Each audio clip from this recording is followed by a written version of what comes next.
Hey y'all, I'm Emily, an almost lifelong quilter with a lot of stories to tell. I have loved quilts and talking about them for as long as I can remember, and I'm here to celebrate the tradition of quilting with you. From family heirlooms to thrift store finds, every quilt holds a piece of history and a little piece of a quilter's heart. Join me every other week to get back to your quilting roots. We'll celebrate quilts and the real people who made them, learn a little bit about the history of quilting, and have lots of fun exploring ways to reclaim tradition in a modern world. I'm so glad you're joining me this week here at Patchwork Revival. Hey friends! Happy Friday, March 1st of 2024. Let's mark it down as the day in history that the Patchwork Revival podcast launched into the world. I am your host, Emily. You can find me on Instagram at Dreamland Quilting or on my website at www.dreamlandquilting.com. Don't worry one bit if you didn't catch that, because you can always pop down into the show notes and find links to both places and more. This podcast has been a few months in the making, and I am so excited that it is out in the world for you to hear. If you listened to the bonus intro episode that came out earlier in the week, you'll know that this podcast is focused on honoring the generational connection we find in quilting and exploring ways that we can bring intentionality and purpose to the quilting legacy that we are creating when we make quilts and pass them on to future generations. I am hoping to keep up a pace that will allow me to release episodes every other week. I am doing all of the editing and publishing myself, number one, because I am a complete micromanager, and number two, I am also very cheap, self-employed labor. So just come into this expecting about 2 episodes per month.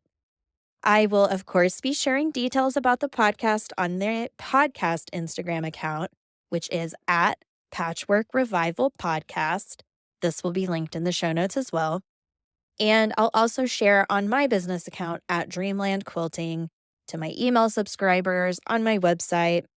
But just know that the best way to stay up to date, get all the freshest episodes the minute they're released, is to subscribe to the show on Apple Podcasts or Spotify. I'll even have it embedded in my website, but subscribing is the best way to stay up to date and in the loop. I would also be really honored if you shared this podcast with a friend who you think might enjoy it after you give it a listen. So it was really important to me to make this first podcast episode one that was foundational and covers pretty much every single topic that I want to discuss on the podcast as a whole. So this entire episode is centered around the personal quilting history of my grandmother, who taught me all of the basics of quilting and celebrated my learning process along the way. A lot of this is going to be from my very own experience and memories, and then piecing them together to sort of make a timeline that makes sense. And some of the information is from my family members' stories and memories.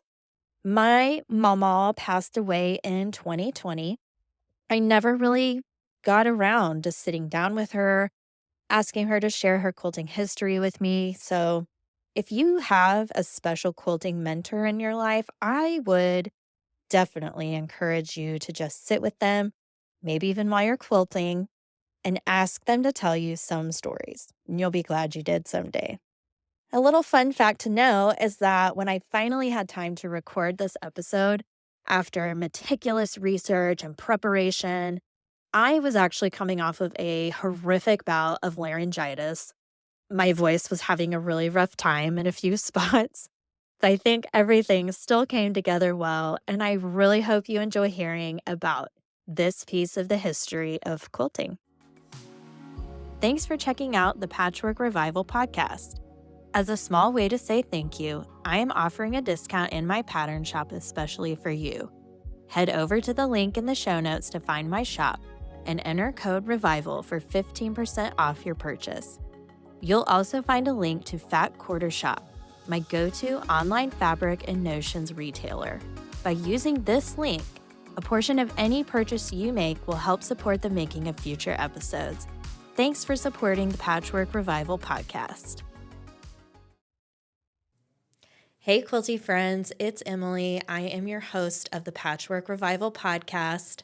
Today, we are going to be taking a trip back in time to meet my grandmother, Cora Lee Newman, also known as Mama Newman.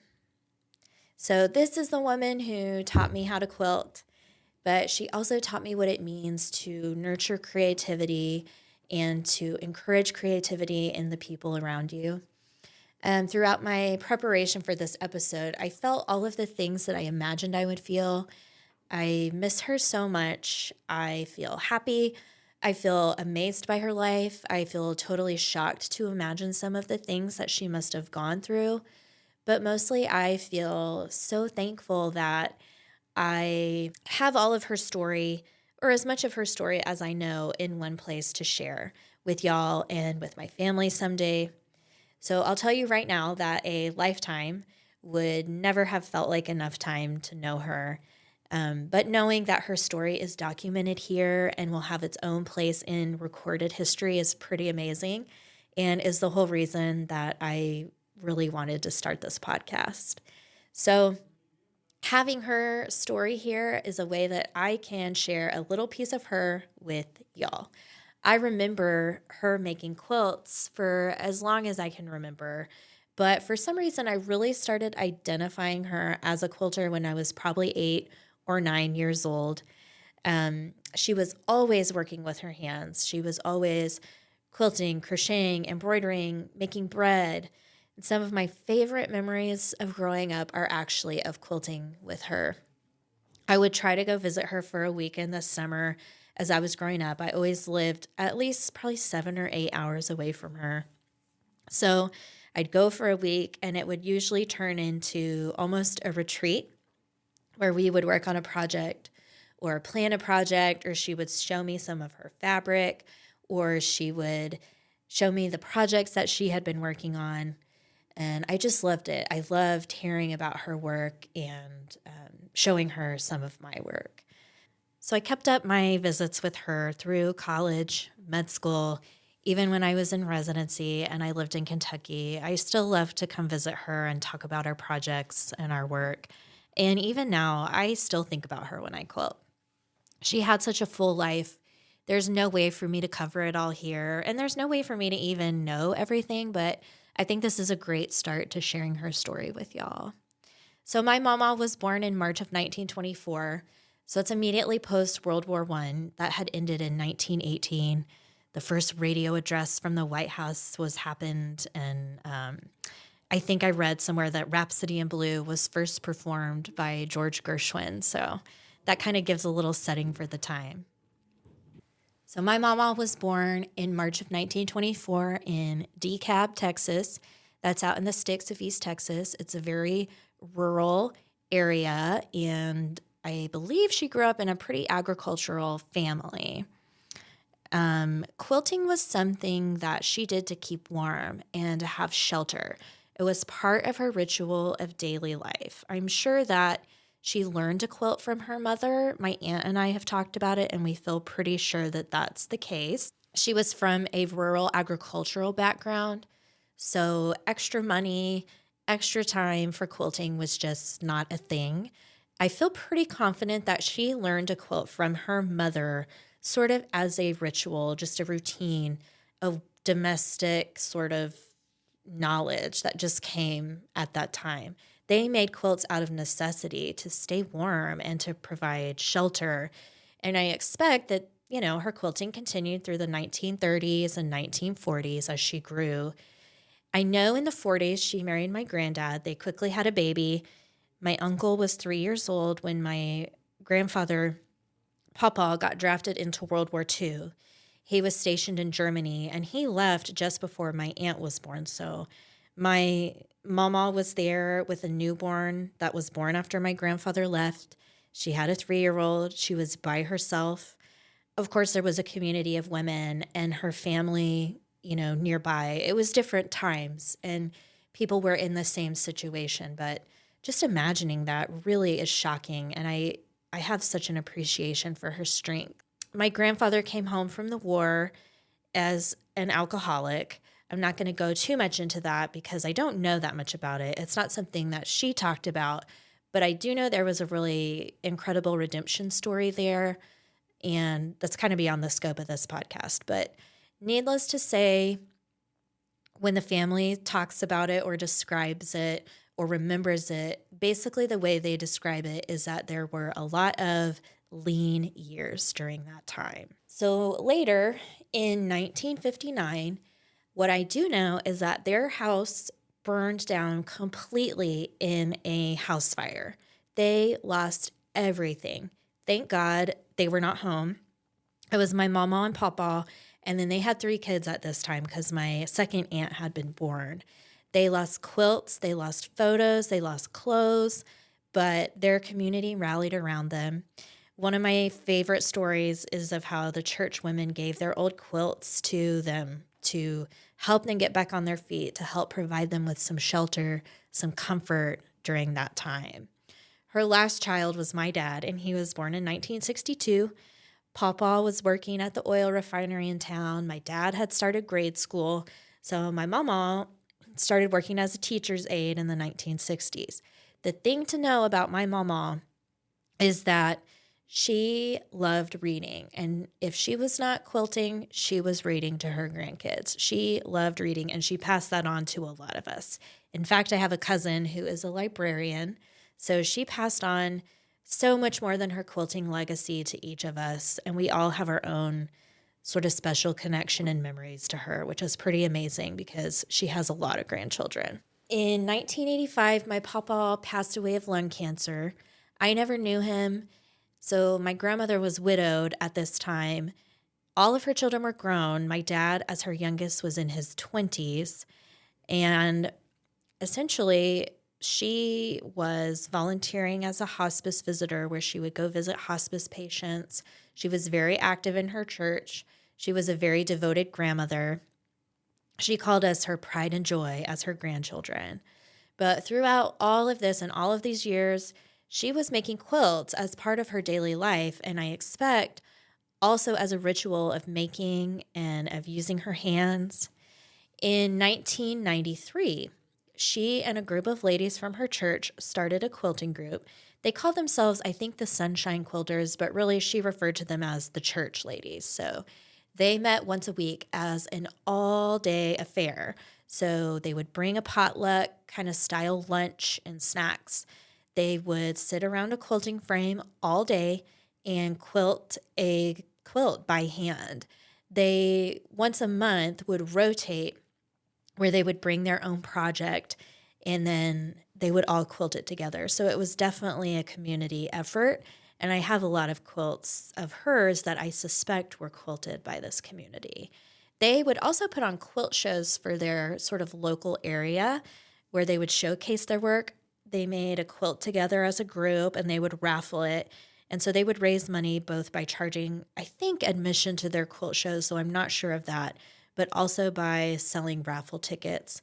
And they would use that money to give their church and probably also, I expect, to sort of help sort of fund some of their days.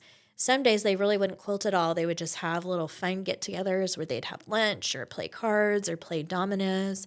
And she would host this sort of as a little retreat. So let's talk about some of her quilts. Some of the earliest quilts I remember associating with her were Christmas quilts. Just basic patchwork, kind of trip around the world quilts with kind of classic Christmas colors and fabrics. She made applique quilts, a lot of Santas, a lot of angels. She loved Eleanor Burns. She actually made an Eleanor Burns version of a double wedding ring quilt for my wedding gift. It was a double wedding ring, and I love that quilt. She made me a king-size quilt of these dogwood flowers. I don't know how she constructed it, but I would like to figure that out. And it's almost like 3D. The flowers come off the quilt a little bit. It's really neat. And I think I have a picture of that somewhere. So I'm going to try to link that in the show notes.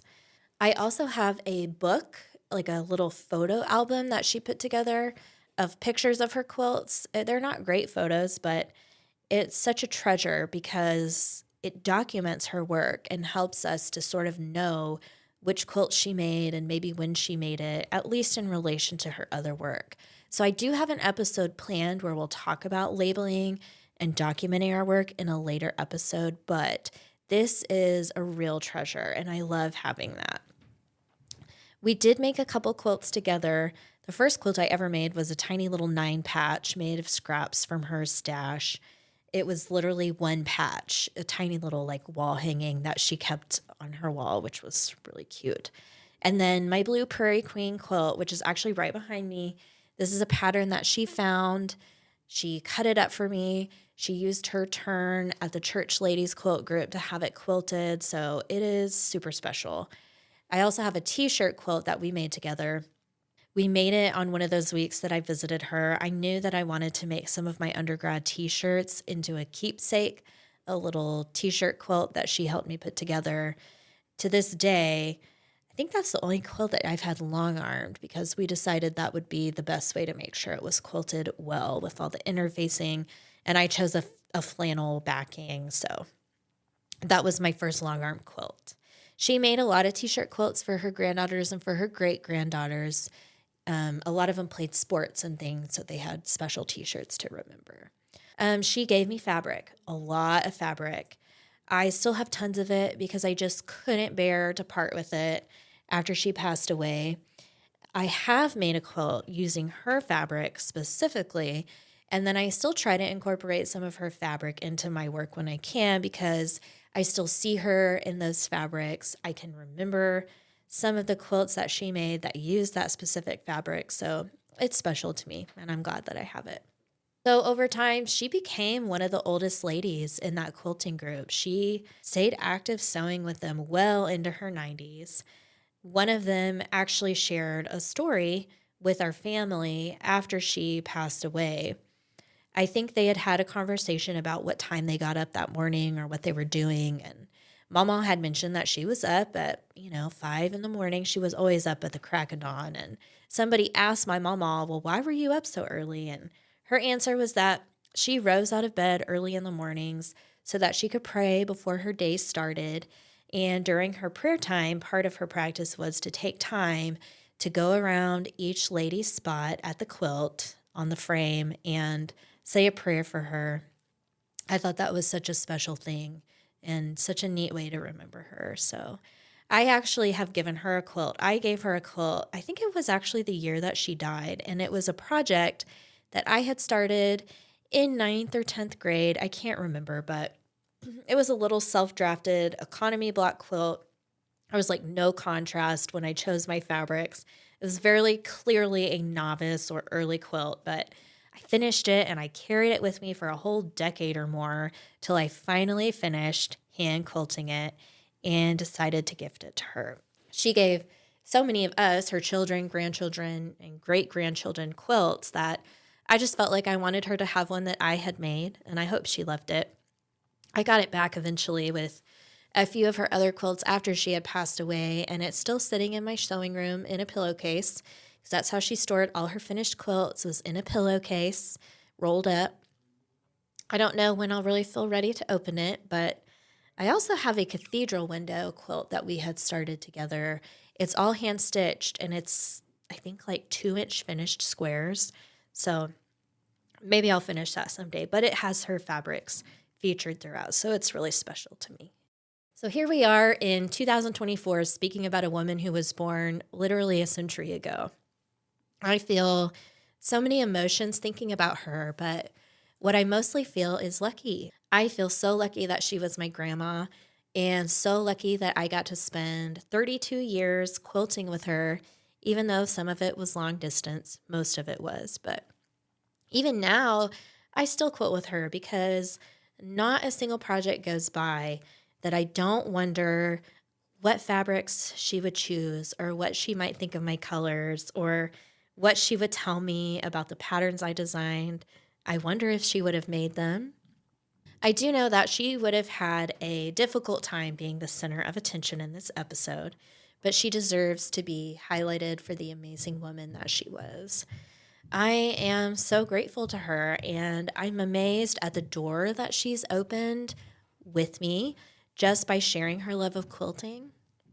She's really inspired me to be continually creating, even in difficult times or in busy times, because it makes our world bright.